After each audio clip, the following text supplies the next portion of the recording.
सूरज चव्हाण आणि संजनाचं लग्न जे आहे त्याचं पार पडलेलं आहे. हा सगळा विवाह सोहळा नेमका कशा पद्धतीने पार पडला हे जाणून घेणार आहोत. माझ्याबरोबर सूरजच्या घरचे सगळे मंडळी आहेत. सूरजची बहीण आहे. ताई, काय सांगशील? तू बिग बॉस मध्ये आली होतीस तेव्हापासून प्रचंड फेमस झालेली आहेस तू सुद्धा सूरजसह. आता कसं वाटतंय? लग्न इतकं धाकधुकीचं होतं, गर्दी इतकी होती आणि पार पडलं. हो, आम्हाला खूप छान वाटलं. गर्दी होती, भरपूर गर्दी होती, पण झालं मस्तपैकी. छान झालं लग्न. छान झालं. कसा विचार केला होता? लहानपणी असा विचार केला होता सूरजचं लग्न इतकं मोठं होईल? नाही नाही, आम्ही कधी स्वप्नात सुद्धा असा विचार केला नव्हता. खरंच सांगते तुम्हाला, आम्ही स्वप्नात सुद्धा नव्हता एवढं मोठं लग्नाचं. पण आम्ही नियोजन 3-4 दिवसातच एवढं मोठं केलं लग्नाचं. करायचं होतं आम्हाला, पण नको म्हणलं. पण म्हणलं जाऊ द्या, एकदाच हाऊस होती सगळ्यांची, होईल. मग केलं. झाली हाऊस माऊस. हाऊस सगळी पूर्ण झाली. छान झालं सगळं. जे पाहिजे होतं ते सगळं मिळालं आम्हाला. पण संजनाबद्दल 2 शब्द. संजना पण आम्हाला खूप छान म्हणजे बहिणीसारखीच वहिनी मिळाली. छान आहे मुलगी, एक नंबर. स्वभाव बी तिचा छान आहे.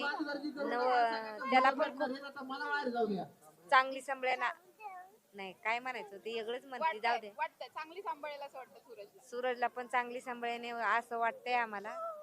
छान आहे मुलगी. बरं, एकंदरीत आपण सगळंच लग्न जर पाहिलं तर चाहते इतक्या मोठ्या संख्येने आलेले होते की घरचे मंडळी मागे, पण चाहते सगळे फॅन फॉलोईंग पुढे होते. आम्हाला काहीच मोठेपणा नको होता मोर, असं आम्हाला वाटत नाही. ज्याला जायचंय त्यांनी जा, आम्हाला काय नको. फक्त लग्न व्यवस्थित लावा, आमची एवढीच इच्छा होती. झालं थोडासा गोंधळ, पण झालं छान लग्न. पण आज आई वडील हवे होते असं वाटतं. हो, आई वडील पाहिजे होते, पण आता काय, कसं असतं, नशीब जितकं असतं तेवढं. म्हणजे आई वडील नसले तरी त्यांचे आशीर्वाद आहेत. खूप आशीर्वाद आहेत त्यांचे, खूप आशीर्वाद आहेत. त्यांच्या आशीर्वादामुळे तर एवढं मोठं झाले. बरं, सूरज आणि संजनाचं लग्न झालेलं आहे. पुढच्या आयुष्यासाठी त्यांना काही शुभेच्छा किंवा काही सल्ला वगैरे दिलाय सूरजला? आता सल्ला तर नाही दिला, पण आता द्यायचा की सुखाने संसार करा, चांगला तुमचा संसार सुखा समाधानाने नांदा, असं सांगायचं. यापेक्षा महत्वाची गोष्ट, लग्न जितकं सुंदर झालं तितकंच सुंदर घर सुद्धा बांधलेलं आहे. घराचा गृहप्रवेश झालाय. घराविषयी थोडं सांगा. हो, अजितदादांनी ती एक मोठी लय मदत केली आम्हाला. अजितदादांनी त्याला घर दिले, इतकं सुंदर दिले ना बांधून. सगळे घर बघायला येतात. सूरजचं घर अख्खे गाव बघायला आलं आमचं.